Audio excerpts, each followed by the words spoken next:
എൻ്റെ ഓർമ്മകളിൽ ഒരു 65 കൊല്ലത്തിൻ്റെ പഴക്കമുള്ള ഓർമ്മകളുണ്ടാവും. ഈ ഓണം വാസ്തവത്തിൽ കാർഷികോത്സവം എന്ന് തന്നെയാണ് രേഖപ്പെടുത്തിയിട്ടുള്ളത്. എവിടെയാണെന്ന് ചോദിച്ചാൽ ഏറ്റവും പഴയ കൃതി സംഘകാല കൃതികളാണ്. BC 300 500 ആ കാലഘട്ടമാണ്. ആ കാലഘട്ടത്തിൽ ഈ ഓണത്തെക്കുറിച്ച് നന്നായി പരാമർശിച്ചിട്ടുണ്ട്. അത് തമിഴ്നാട്ടിലെ മധുരയിൽ ആഘോഷിക്കുന്നതായിട്ട് കാണിക്കുന്നു. അപ്പം നമ്മുടെ കേരളം എന്നൊരു ചുരുക്കത്തിലായിരുന്നില്ല. ഇതെങ്ങനെ സംഭവിച്ചു എന്ന് ചോദിച്ചാൽ ചേരമാൻ പെരുമാളുടെ കാലത്ത് അവർ ഈ ചോള പാണ്ഡ്യന്മാരെയൊക്കെ നേരിട്ട് ഇത് വികസിപ്പിച്ചിരുന്നു. അന്ന് ഈ ഉത്സവങ്ങളും അങ്ങോട്ട് പോയി. നമ്മുടെ ആൾക്കാർ എവിടെ ചെല്ലുന്നു അവിടെയൊക്കെ ഓണം ആഘോഷിക്കാനുള്ളൊരു വെമ്പൽ നമുക്കുണ്ട്. അതുകൊണ്ട് ഇന്ന് ലോകമെമ്പാടും ഓണമുണ്ട്. പണ്ട് കേരളത്തിലായിരുന്നു ഓണമെങ്കിൽ ഇന്ന് കേരളത്തേക്കാൾ മികച്ച ഓണം നടക്കുന്നത് കേരളത്തിന് പുറത്താണ്. അപ്പോൾ എൻ്റെ ഓർമ്മയിലെ ആദ്യകാല ഓണങ്ങളിൽ ഓർമ്മപ്പെടുത്തുന്നത് ഈ കോടിമുണ്ടിൻ്റെ മണം. ഇത്തരം ഒരു പൂക്കളം യഥാർത്ഥത്തിൽ എൻ്റെ കുട്ടിക്കാലത്തില്ല. ഇത് എത്ര പേർക്ക് അറിയാമെന്ന് എനിക്ക് അറിഞ്ഞുകൂടാ. നമ്മുടെ പ്രദേശത്ത് പൂക്കളം ഇടുന്നത് വൃശ്ചിക മാസത്തിലായിരുന്നു. അങ്ങനെ അറിയാവുന്ന ആരെങ്കിലും ഉണ്ടോ ഇവിടെ? ഇല്ല. ഇത് രേഖപ്പെടുത്തിയിട്ടുള്ള ഒരു എണ്ണം ശൂരനാട്ട് കുഞ്ഞമ്പിള്ള സാറിൻ്റെ ലേഖനത്തിൽ ഇത് കൃത്യമായി പറയുന്നുണ്ട്. എൻ്റെ കുട്ടിക്കാലത്ത് ഇന്നലെ ഞങ്ങൾ 84 വയസ്സുള്ള ഒരു അധ്യാപകനായിട്ട് ഞാനും തിരുമേനിയോട് സംസാരിച്ചു. അദ്ദേഹം പറഞ്ഞു അത് വൃശ്ചികത്തിലായിരുന്നു പൂക്കളം. എൻ്റെ കുട്ടിക്കാലത്ത് ഈ വൃശ്ചികം മുഴുവൻ ആ മാസം മുഴുവൻ പൂക്കളം ഇടും. കാക്കപ്പൂ എന്ന് പറയുന്ന സാധനമുണ്ടല്ലോ, അതായിരുന്നു ഇതിനകത്ത് മുഖ്യ സാധനം. ഇത് ഏതാണ്ട് നമ്മുടെ നാട്ടിൽ വ്യാപകമാകുന്ന 75 കഴിഞ്ഞതിന് ശേഷം അതുവരെ ഈ പൂക്കളം എന്നുള്ള ഇത്രയും ഡെക്കറേറ്റീവ് പൂക്കളം ഒന്നും നമുക്കില്ല. അതായത് ഓണത്തിനൊരു മാറ്റം വന്നു. നമ്മൾ ഇവിടെ നിന്നും അഡോപ്റ്റ് ചെയ്തത് നമ്മുടെ കാർഷിക സമൃദ്ധിയുടേതായിരുന്നു ഓണം. നമ്മുടെ നാട്ടിൽ ഇരിപ്പൂ കൃഷി ചെയ്യുന്ന ഈ നിലങ്ങളിൽ ഈ ചിങ്ങത്തിൽ കൊയ്ത്തുണ്ട്. അതായത് കർക്കിടകത്തിൽ തുടങ്ങും കൊയ്ത്ത്. ഈ സമയം തകർപ്പൻ മഴയായിരിക്കും. ഈ മഴയിൽപ്പെട്ട് ഈ നെല്ലെല്ലാം ഒടിഞ്ഞു വീഴും. ആ വെള്ളത്തിൽ നിന്നാണ് നമ്മൾ കറ്റ കൊയ്ത് കൊണ്ടുവരുന്നത്. ഇതിനെ വളരെ പണിപ്പെട്ട് ഈ മഴക്കാലത്ത് ഉണക്കിയും കച്ചി തുറുവിട്ടും കായികാധ്വാനത്തിന് അങ്ങേ അറ്റം നിൽക്കുമ്പോഴാണ് ഈ ഓണം കയറി വരുന്നത്. ഓണം ഇങ്ങ് വന്നല്ലോ എന്ന് ആളുകൾ ഒരു ആശങ്കയോടുകൂടി പറയാൻ തുടങ്ങും. ഈ പുതിയ നെല്ല് പുഴുങ്ങി അതിൻ്റെ അരി ഉണ്ടാക്കി അതാണ് ഈ ആദ്യ സദ്യകളിലേക്ക് പോകേണ്ടത്. ഈ കർഷകൻ്റെ മനസ്സിൻ്റെ വേവലാതികൾ അയാൾക്ക് അടുത്ത നടിയിലപ്പം ആരംഭിക്കണം, ഞാറ് നടണം. ഈ ഓണാട്ടുകരയുടെ ഒരു സവിശേഷത 3 പൂവുണ്ട് യഥാർത്ഥത്തിൽ. അതിലൊന്ന് വെള്ള ഇടയ്ക്കുള്ളത്. ഇതെല്ലാം സമൃദ്ധിയുടെ ലക്ഷണങ്ങൾ കൂടിയായിരുന്നു. അപ്പോൾ ഇതിങ്ങനെ ചെയ്യുമ്പോൾ ഈ കർഷക തൊഴിലാളികൾ പൂർണ്ണമായും ഈ കൃഷി തന്നെ. ഈ കർഷകനും അങ്ങനെ തന്നെ.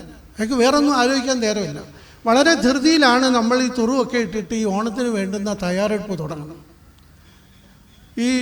ഇവർക്ക് വേണ്ടുന്ന ഈ കർഷക തൊഴിലാളികൾക്ക് വേണ്ടുന്ന മുഴുവൻ സാധനങ്ങളും ഈ കർഷകനായിരിക്കും കൊടുക്കുന്നത്. അവരല്ല വാങ്ങിക്കുന്നത്. അവർ രാവിലെ കാഴ്ച വസ്തുക്കളുമായിട്ട് വരും. എൻ്റെ കുട്ടിക്കാലത്ത് ഓണമാണ്. കാഴ്ച വസ്തുക്കൾ വരുന്നത് ഏത്തക്കൊല, ചേന ഇതൊക്കെ കൊണ്ടുവയ്ക്കും. അപ്പോഴേക്ക് ഇവിടുന്ന് ആ വീട്ടിന് ആവശ്യമുള്ള മുഴുവൻ സാധനങ്ങളും, നെല്ലൊക്കെ നേരത്തെ കൊടുക്കും, ഈ തുണി, വെളിച്ചെണ്ണ, തേങ്ങ തുടങ്ങി എല്ലാം കൊടുക്കും. അവരുടെ ഒരു ആഹ്ലാദമായിരുന്നു ശരിക്കും നമുക്കൊക്കെ ഓണമാകുന്നത്. കാരണം പട്ടിണി കലശലായിട്ടുണ്ട്. ഈ സ്വാതന്ത്ര്യം കിട്ടിക്കഴിഞ്ഞിട്ടുള്ള ഇന്ത്യയുടെ അന്തരീക്ഷം എന്ന് പറയുന്നത് അരാജകത്വത്തിൻ്റേതായിരുന്നു. ഈ അമേരിക്കൻ മാവുമൊക്കെ സ്കൂളിലെ കുട്ടികൾ തിന്നും ഒരു നേരത്തെ ആഹാരമൊക്കെ കഴിച്ച് കഴിയുന്ന കാലം ഇവർക്ക് വിഭവസമർത്ഥമായൊരു സദ്യ എന്നത് സ്വപ്നങ്ങളിൽ അത് ഓണത്തിന് മാത്രമാണ്. ആ ഒരു സദ്യയ്ക്ക് അവർ കാത്തിരിക്കും. സമ്പന്നമായൊരു അന്തരീക്ഷത്തിൽ ഈ ഓണം എത്ര പൊലിക്കുമെന്ന് എനിക്കിപ്പോഴും സംശയമുണ്ട്. സമ്പന്നതയിൽ ഓണം സാറ് പറഞ്ഞതുപോലെ കാലം മാറ്റി നമ്മളെ ആകെ മാറ്റിയിട്ടുണ്ട്. നമ്മുടെ രുചിഭേദങ്ങൾ പോലെ തന്നെ, നമ്മുടെ ജീവിതശൈലി പോലെ തന്നെ നമ്മുടെ വികാരങ്ങൾക്കും മാറ്റം വന്നു തുടങ്ങി. ഓണത്തിന് നിലാവത്ത് നമ്മുടെ സ്ത്രീകൾ രാത്രി ജോലിയെല്ലാം കഴിഞ്ഞാൽ രാത്രിയിലാണ് അവർ കൂടുതൽ അവരുടെ കളികൾ നടത്തുന്നത്. നല്ല വായ്ക്കുരകൾ മുഴങ്ങും. വയലിൻ്റെ അക്കരയിൽ നിന്ന് വായ്ക്കുര മുഴങ്ങുമ്പോൾ ഇവിടുന്ന് ഒരു ബദൽ പോലെ വായ്ക്കുര അങ്ങോട്ടിടും. ഇവരെല്ലാവരും ഒരിടത്ത് കൂടിയിട്ട് എനിക്ക് തോന്നുന്ന ഒരു യുവജനോത്സവത്തിൽ കാണാത്ത ഐറ്റം വരെ അവർ അവതരിപ്പിക്കും. എത്ര വെറൈറ്റി പാട്ടുകളാണുള്ളതെന്നറിയാം. ഈ അശവശിലെ പെണ്ണുണ്ടോയെന്നൊക്കെയുള്ള അതിനകത്തുള്ളതാണ്. അതുപോലെ തുമ്പിതുള്ളൽ, ഈ കുടം കയ്യിലിട്ട് തുള്ളി അനുഗ്രഹിക്കുന്നവർ വരെയുണ്ട്, ബോധം കെട്ടി വീഴുന്നത്. കയ്യോട്ടിക്കളിക്ക് യൂണിഫോം ഒന്നുമില്ല, കിട്ടുന്ന വേഷത്തിൽ അവർ കയ്യോട്ടിക്കളി നടത്തും. ഇങ്ങനെ അനവധി. അത് ഒരു നാടിൻ്റെ സംസ്കൃതിയുടെ ഏത് കവി എഴുതിയെന്ന് അറിയാൻ പാടില്ലാത്ത ചില പാട്ടുകൾ. അത് ഒരുപാട് കവികൾ ചേർന്ന് എഴുതിയതായിരിക്കും. അതിൽ ഒരു പാട്ട് നളയരുതത്തിൻ്റെ കഥ പറയുന്നതാണ്. വാഴും ഒരു വീരനാം അവൻ്റെ തൊഴി എന്നൊക്കെ പറഞ്ഞ് തൊഴി ദമയന്തി. ഇത് പറയുന്ന എത്ര കാലത്തിന് ശേഷം അവർ പാടിക്കൊണ്ടിരുന്നത് നളയരുതോ.